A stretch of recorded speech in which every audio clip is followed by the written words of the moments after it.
Hello everybody, welcome back to another class session here for English 375.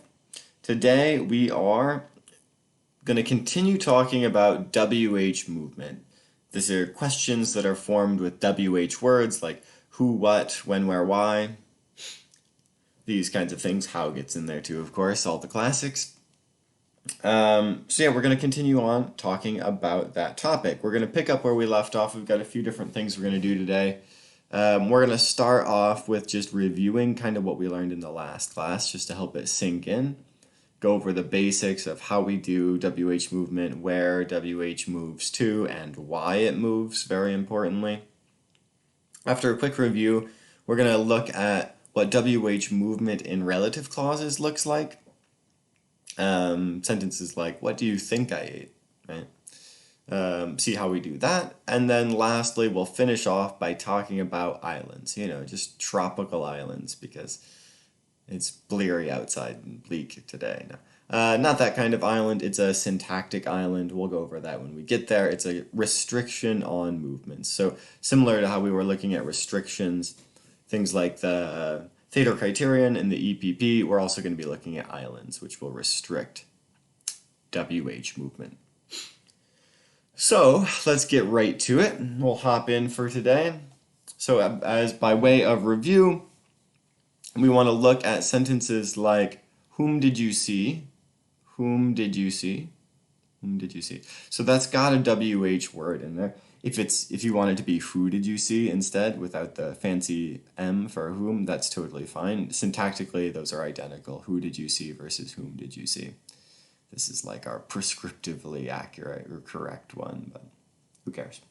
Either way is just fine. Regardless, what we see is that it does have WH movement. What do we want to do when we see WH movement? Well, what I suggest you do is sort of undo the movement, unravel the movement, if you will. We saw this earlier with our different types of movement. We're going to unravel it. So how do we unravel this sentence? Well, we want to know like kind of what category or what part of speech this whom is, what type of phrase we're working with there. In order to do this, we want to see like, well, what can we substitute for it, right? Through the concept of intersubstitutability, we can figure this out. You can also answer the question. That often helps. So whom did you see? You could answer Maxine. Whom did you see? Maxine. Maxine. So we can see that Maxine in a lot of ways is intersubstitutable with this whom. What category or a phrase is Maxine? Well, it's a DP.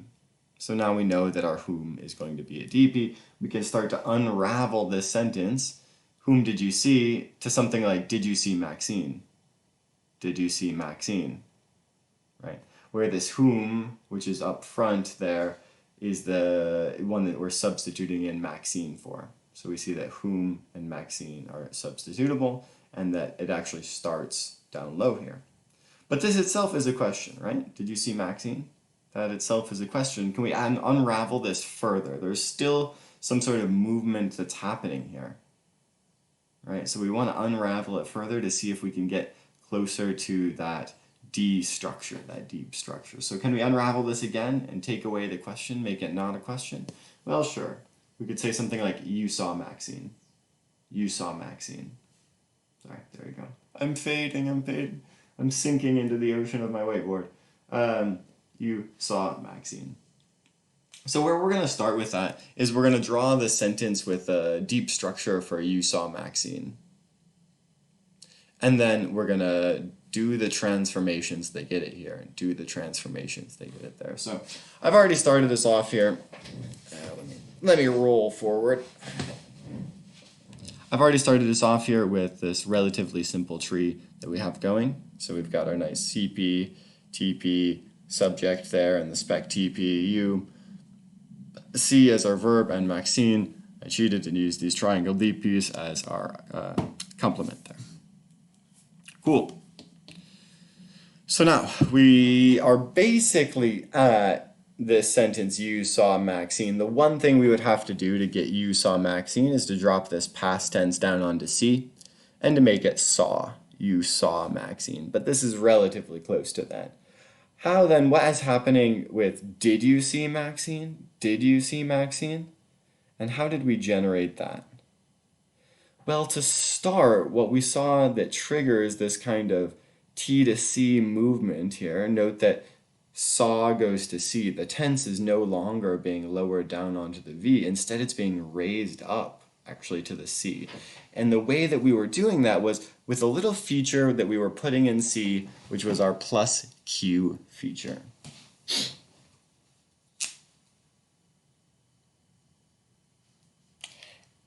And when we put in this plus Q feature, what that does is it initiates T to, oops, wrong directionality, I'm all mirrored, T to C movement, T to C movement. It initiates that. So now instead of lowering down T to V, we're going to raise T up to C. So past tense is going to move up.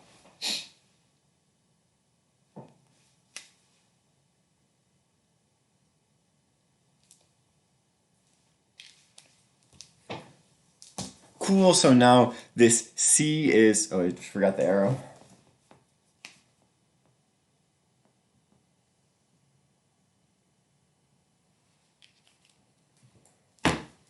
So now this C is, plus Q feature in C is satisfied because it initiated T to C movement, but the tense, this plus past tense, isn't satisfied because it hasn't attached to anything. Hasn't attached to anything, so what do? This is all review, so I'm going quickly. Well, we do this do support. Do support. We insert do. And when we insert our do and it combines with past tense, we get did. Sorry, I kind of crammed things in on this tree a little bit.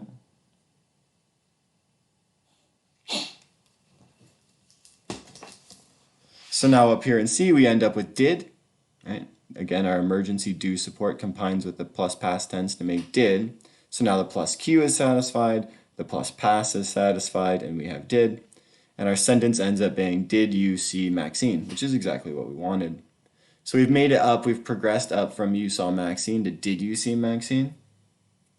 Now we want to see how we transform this sentence into this one. Well, we need to undo that intersubstitutability first, right? Because these are actually not the same sentence. One has whom and one has Maxine. So we need to get back that whom. Luckily, this is very easy to do.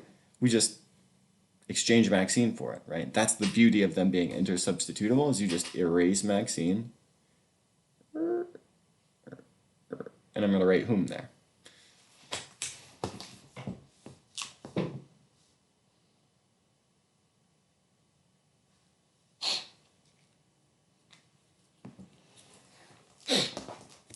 Aha, so now we have, did you see whom?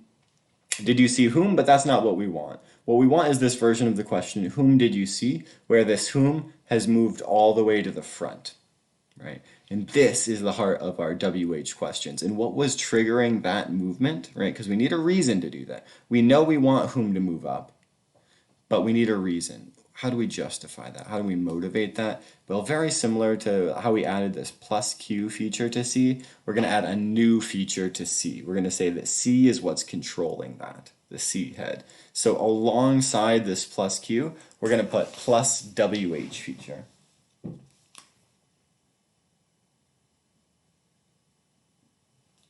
I apologize, like I said, it's let me redraw some things so it's a little bit less crowded in there. Things got a little messy.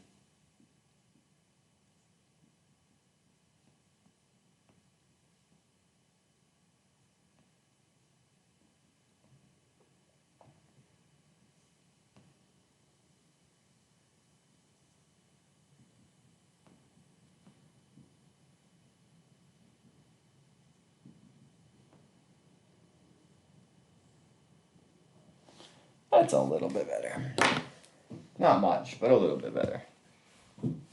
So now what we did, in addition to our plus Q feature and our plus past tense feature, we added this plus WH feature to C. Added a plus WH feature to C. And just like this plus Q triggered movement, this plus Q triggered T to C movement, the plus WH feature triggers movement of a WH phrase. And it triggers movement of a WH phrase, like whom, into the specifier of CP. Oof.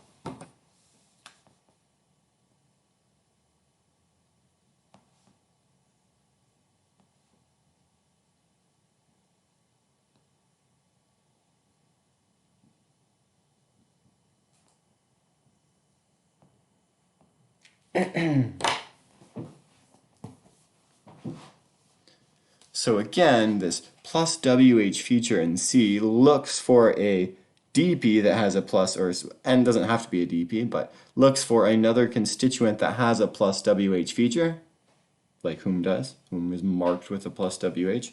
And it says, gimme, gimme, gimme. Move this up into specifier. When it finds something with a plus WH feature and move it up into spec CP. Move it up into spec CP. So now our sentence is, whom did you see? And this is a trace.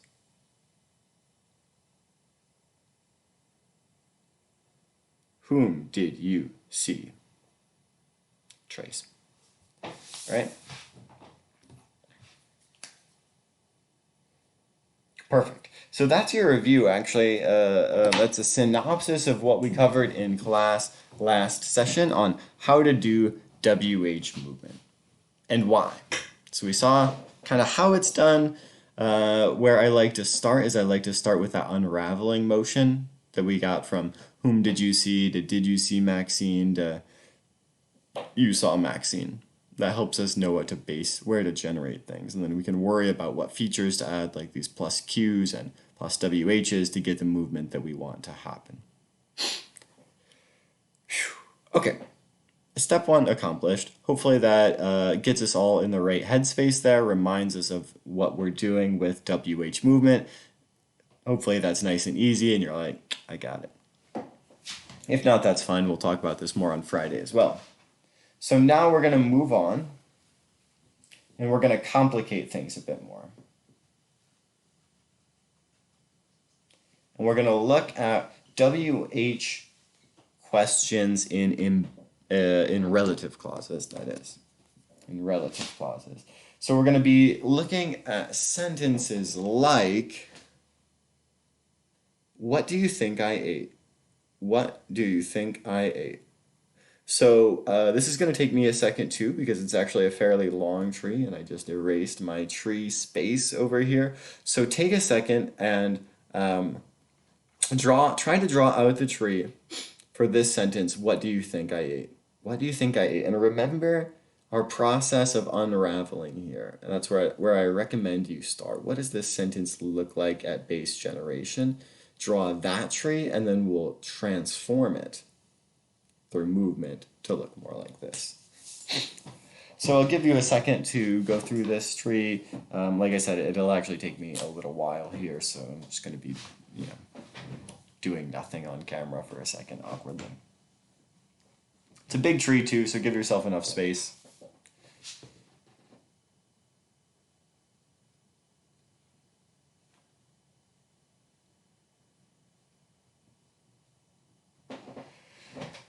How do I want to draw this?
I may be missing some things, but we'll figure that kind of stuff out as we go. Sometimes it's nice just to get something down and then we can work through it. And if we did make mistakes while we were generating that tree, that's absolutely fine. We just correct them as I go. So again, like I said, what I recommend when you're doing a sentence like this, what do you think I ate, is to sort of unravel the question. One way you can do it is to substitute in something for your WH word. In the case of like whom, we could have Maxine. Another way we can do it, here's another sort of method, another tool for your toolbox, is to change it back to what's called an echo question. An echo question. And in echo questions, the thing is that the WH word is left in place. You don't move it. So in this case, I could change the sentence to, you think I ate what? And you have to have the appropriate amount of outrage in order to pull off a echo question. And you really need to stress the WH word. You think I ate what? Right? Where the what is actually down low. And in this circumstance, that's actually where what is base generated. This echo question, you think I ate what, is actually much, much closer to the D structure than this current one. So that's what I did when I unraveled it. You could also do the substitutability one here as well and say something like, you think I ate apples. That's totally acceptable, right? That gets us to the same thing. You think I ate apples, you think I ate what? Base generation, those are going to be identical. So let's look at what that identity is. If you need more time and you're following along, drawing these trees at home, which I always encourage you to be doing, and you need more time, feel free to pause it as always. So here we have two clauses. The important thing to note about this is that there's a higher CP here and a lower CP here. So in this higher clause, what we have is the CP, a T, a present tense, you think. You think. And what do they think? Well, they think this lower clause. Right? So think is one of those verbs that takes a CP proposition as its complement.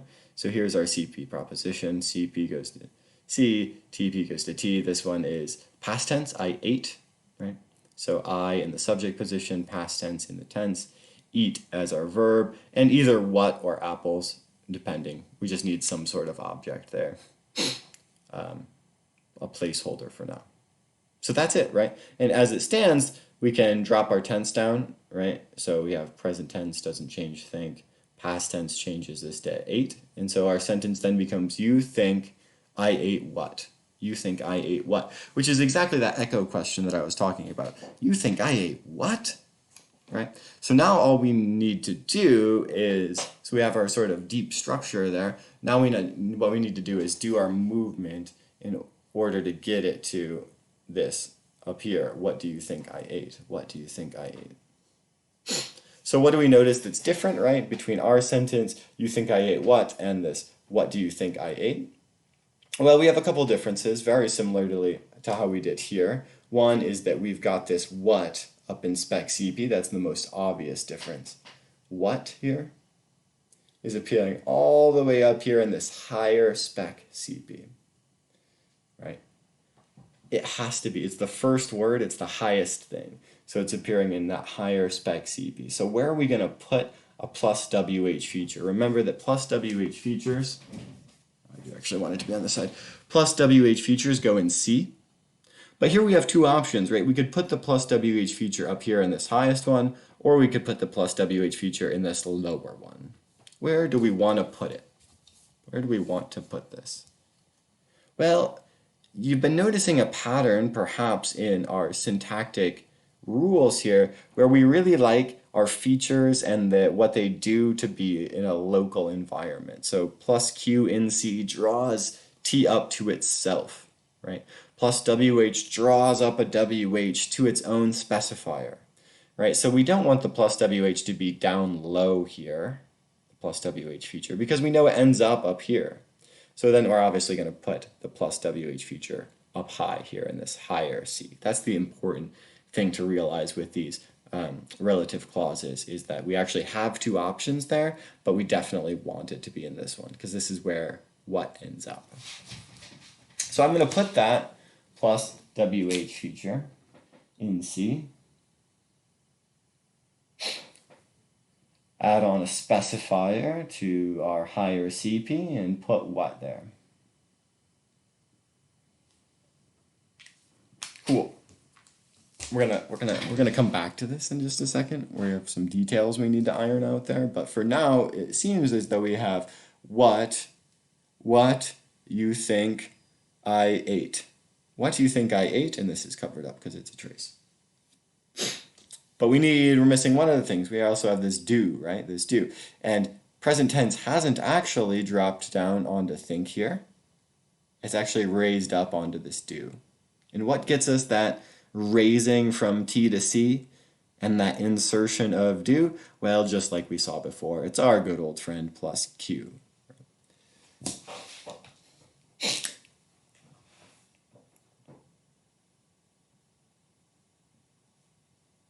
So we're going to add the plus Q feature. We're going to move that T up to C as we do when we get it. And we're going to add our do to get present tense do in there, which is itself just do. So now what we have is, what do you think I ate? Because this past tense is in fact going to drop down. What do you think I ate? And this is gone. Cool. Two things you may have noticed. One question, one notice that we have at this point. I'm gonna cue you in on what those are supposed to be. Your notice, what you're supposed to have noticed at this point, is that plus Q and plus WH, they're friends. They often go together in C. And that's somewhat explicable in that plus Q is for questions. Right, we saw that originally with yes/no questions, like did you sleep last night? Yes or no. It's a question with the T to C movement and a plus Q. And that WH words are often involved in questions as well. What do you think I ate? What did you see? Right, those are also questions, and so they also have that plus Q feature, or they tend to at least. It's actually not a necessity, and we'll see some instances where they don't pair together, but very, very often the plus Q, the WH plus WH feature often has a plus Q. Plus Q appears on its own all the time without the plus WH. That's what yes/no questions are. But WH, when you see a WH, you're likely to have a plus Q as well. And I'll teach you how to spot the rare instances where that's not the case in just a second. But you're right, if you thought, hey, these are going together a lot. Yeah, that's correct.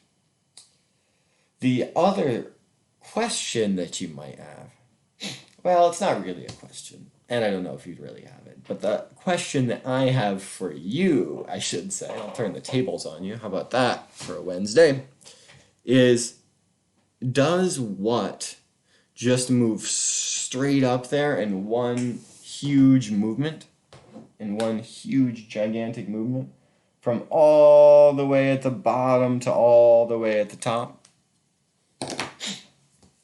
Does it look like this, all the way at the bottom to all the way at the top?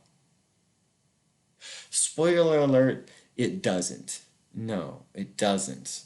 I'm gonna tell you that this happens in two movements, in two hops instead of one giant leap like this.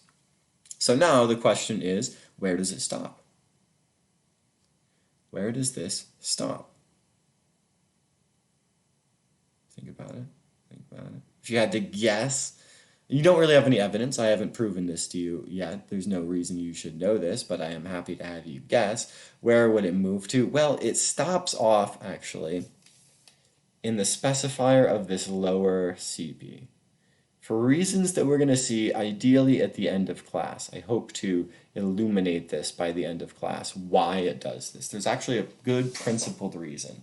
But for now, just so that we're on the same page, moving into that, know that it stops off in the lower CP. I'm going to draw that in there so that it's clear. And it leaves its trace there too, right? So just like it leaves a trace down below where it was originally generated, it also leaves a trace in that lower spec CP because it was there. It's not anymore, but it was. So this actually looks more like this, right? Where T, I read it instead of actually thinking about what was there, where our what that was generated down here moves up to spec CP, doesn't stay there, moves on out, moves up to the higher spec CP. Why doesn't it just stay here? it doesn't stay here because it needs to satisfy this plus WH feature from the highest one. Right? That's actually what it's moving after in the first place. It just has to take a quick a water break in this lower spec CP. Sweet. So we did this sentence. What do you think I ate? What do you think I ate? Now we're going to do another sentence, our last one for relative clauses. We're going to wrap up this point 2. We already did our base review. Now we're working on relative clauses here. And now we're going to look at this sentence. I wonder what I ate. Right? If you have amnesia or something, you wonder what you yourself ate. I wonder what I ate. I wonder what I ate. So take a minute.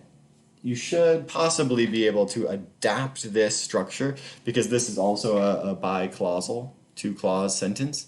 So you might even be able to adapt your structure if you wrote in pencil or in marker on a whiteboard like me to accommodate that sentence. Again, remember to try and unravel it first and then draw the base generation and then perform the movement to finally end up where we want to end up.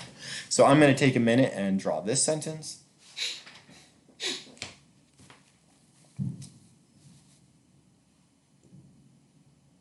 And I recommend, once again, that you do the same. So I'm basically just keeping my outline of my CPTP structure, and I'm erasing all the heads so that I can put in new ones for our new sentence.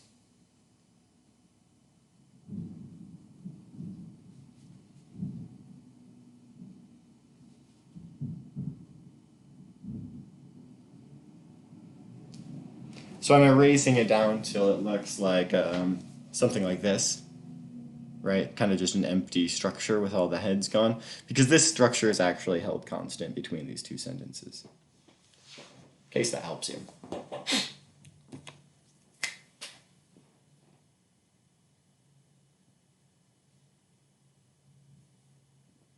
There's actually more similarities. I didn't have to quite erase as much as I did, but you know, sometimes it's easier to go with a blanker slate.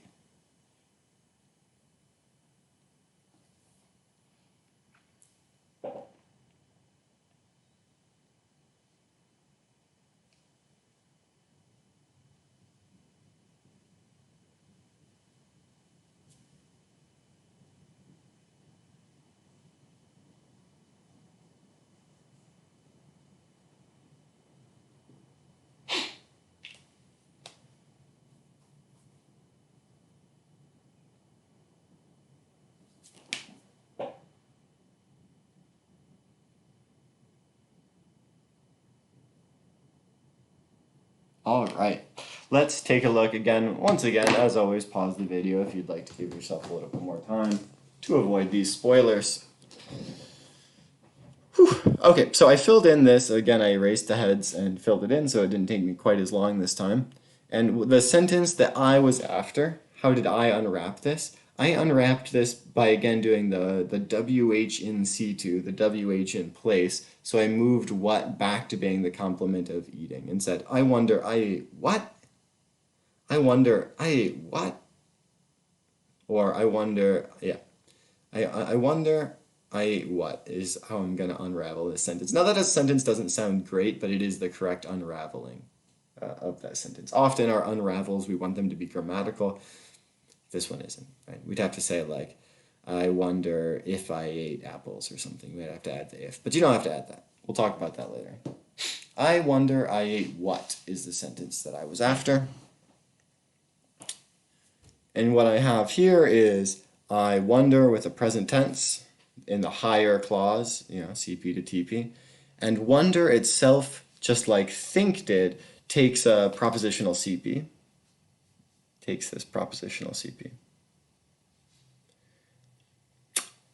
This lower CP goes to I, past tense, and eat, which are going to combine to make ate. And what? I wonder I ate what? I wonder I eat what? And so now we're going to play with the sentence from here, see if we can get the right features to prompt the right transformational movements to get the sentence that we actually wanted to end up with, which is, I wonder what I ate, now that I've erased the I. I wonder what I ate. So what do we have to move to get from here, from this sentence to this sentence? I wonder what I ate. Well, what moves there? Nothing in the I wonder moves. I wonder. So that's perfectly fine. We don't have to do anything up top other than lower this present tense down onto wonder. In this bottom one, this bottom clause, lower clause, what we have is I ate what? And the actual word order we want is what I ate.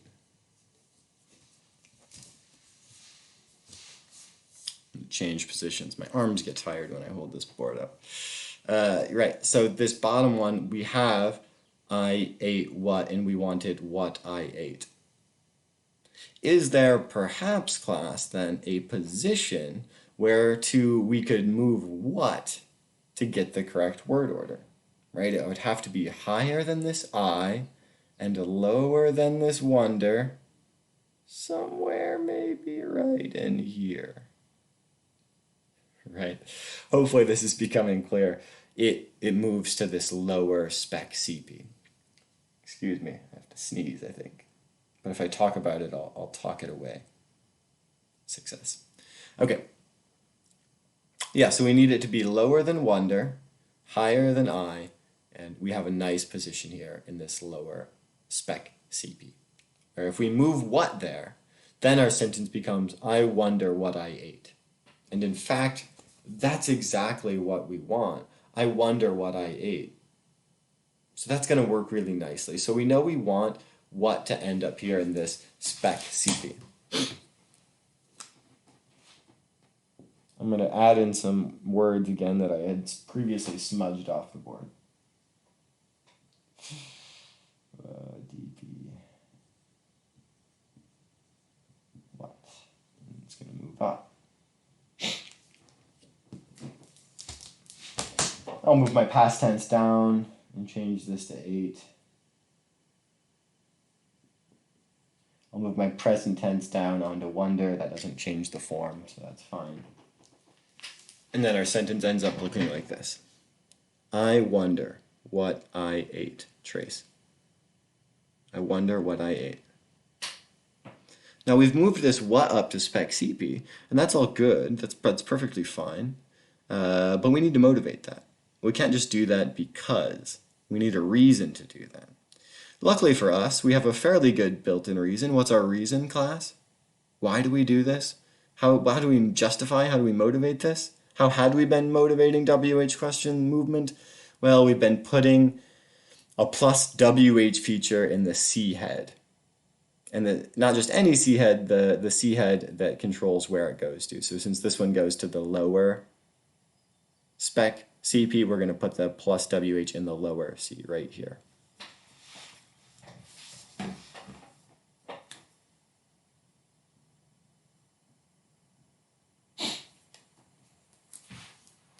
Boom. And now we have plus WH and a plus WH word in its specifier, so it's very happy. Now the question, we have another question. I have another question for you. This is good. This is good. This is exactly what we want. I had talked about before how plus WH and plus Q are very good friends. Are very good friends. So now the question is, do I need to add a plus Q into that C head, this C head right here? Do I need to add a plus Q feature there? Up until this point, everywhere we've seen a plus WH, we've also seen a plus Q. Is that going to stay the case here? And how would we know that? How would we know that? Give you a second. Well, if we remember what the plus Q feature does, is it draws the tense up into C. It does that T to C movement. T to C movement. So then the question we ask ourselves is, in the sentence that I'm diagramming, do I see evidence of T to C movement? I wonder what I ate. I wonder what I ate. And the answer there is quite simply no. We don't find any evidence of T to C movement. In fact, we find evidence of T to V movement, T to V movement, because we see that the tense ends up here on the verb.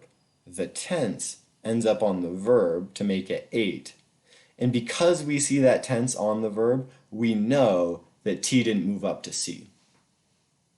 It can't be because we see the T on the V right there. So we know that T to C movement didn't happen, and therefore we know that we don't want a plus Q feature there. We can, if we want to remember that, we can put a minus Q feature in there, right? It's a plus WH minus QC,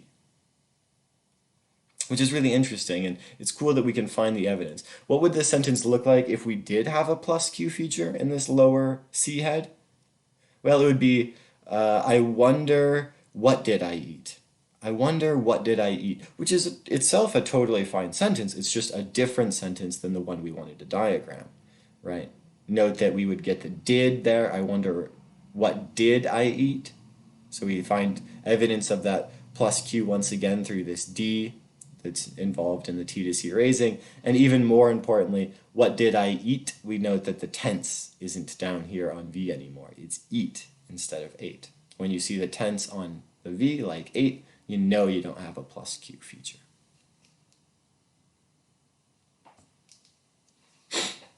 All right. So that's cool.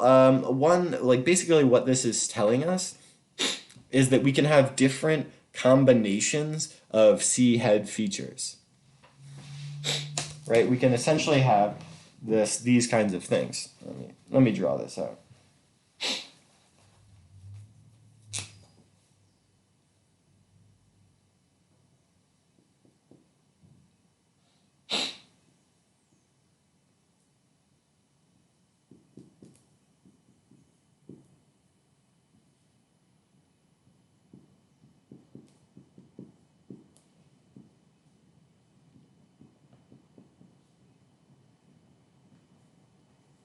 So we can imagine our combinatorics class that you may or may not have taken in college thus far.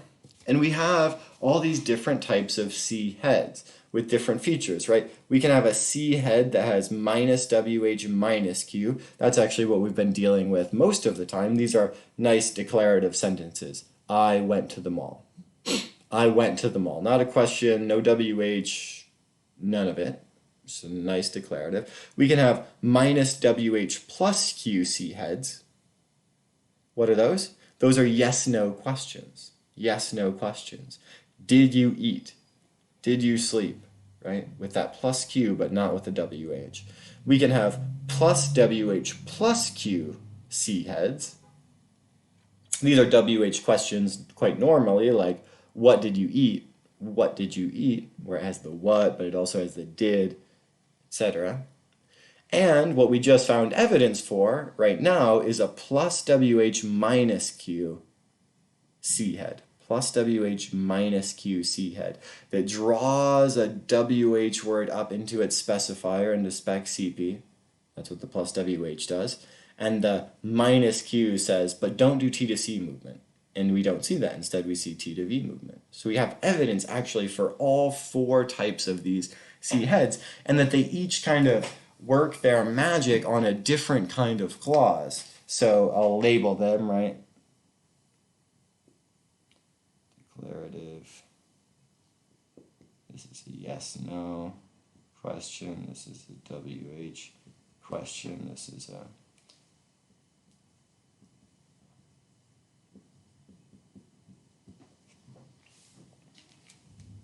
So we have a different kind of C head controlling different clause types.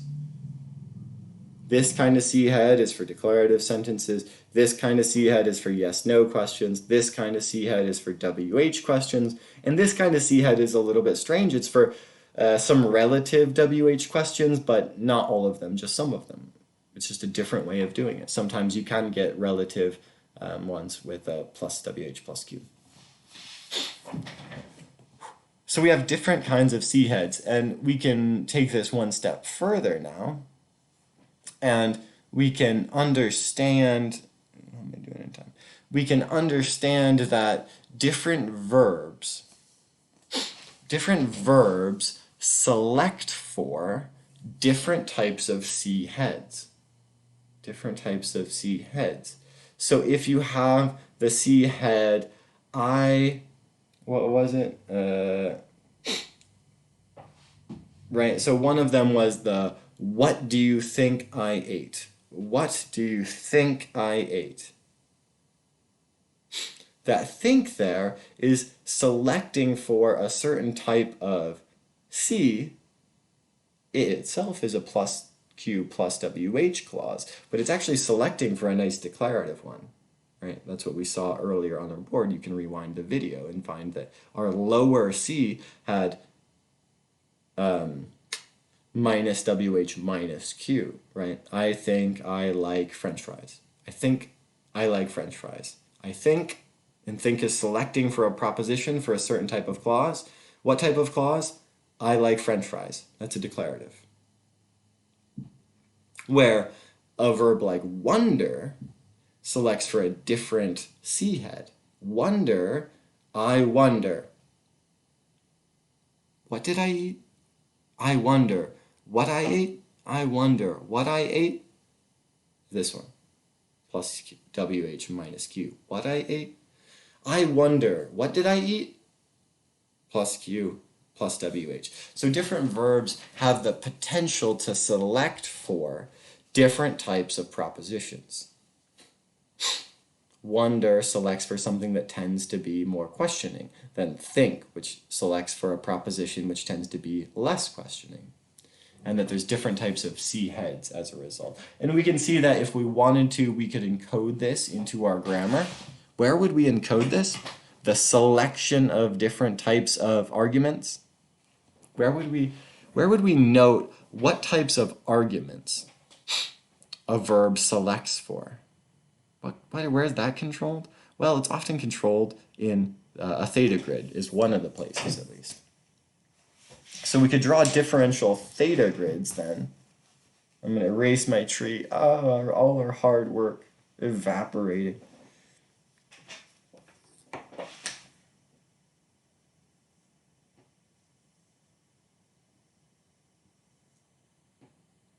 So we could say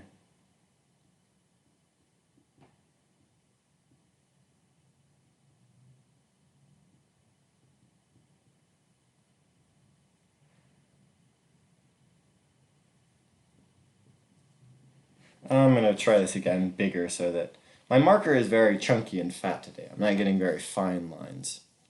I'm struggling over here.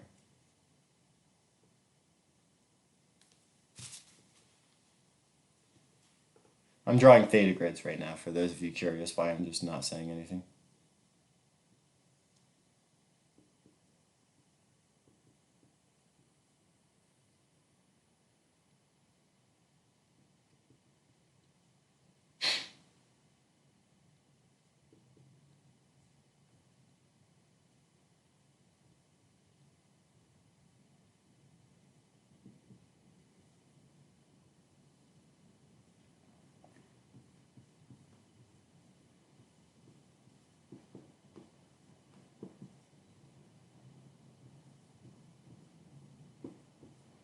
So we could say that the theta grid for a verb like wonder looks like this. Wonder, it takes an agent DP, I'm the one that's wondering, and it takes a oh, I missed a part. After all that time, all that care I put into it. And it's still gonna look less good than I wanted it. That's okay. And so it's going to take an agent DP, and it's going to take a propositional CP, but not just any propositional CP. It's going to take a propositional CP that's minus Q plus WH, like the sentence, I wonder what I ate. Right. So we can specify here on a verb-by-verb basis what type of C head the verb is selecting for. So we say wonder selects for this type of C head, and think selects for this type of proposition, that declarative one.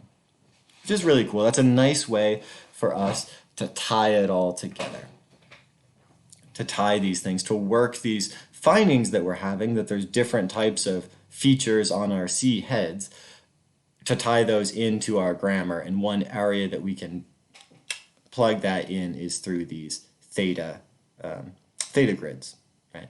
That's pretty nice. It's pretty cool.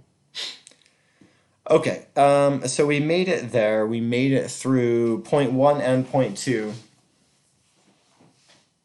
We reviewed WH movement, and we took our time and looked at in-depth WH movement in relative clauses, both in cases like think and wonder. It's good practice in general. WH questions are a bit odd, so we're going to take our time with them a little bit. We're going to have to do only one more session. I have a little bit more to cover with regards to WH questions. I want to get to those islands. I know you guys are all dying to find out how islands are involved in syntax.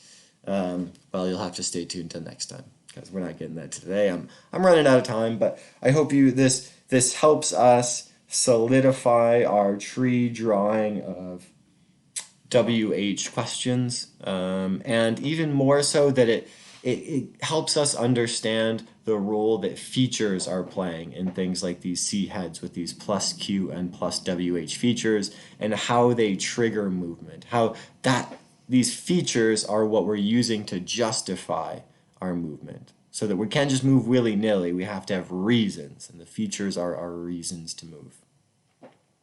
So that's it for today. That's class. Thanks for listening once again, as always. Send me an email if you've got questions over anything that we've covered today, or write them down somewhere and save them. I'll be taking questions at the beginning of our in-class synchronous session on Friday morning. I hope to see you all there, and I hope you're having a great day, enjoying a dreary Wednesday after our beautiful Tuesday. So have a good one, and I'll catch you next time.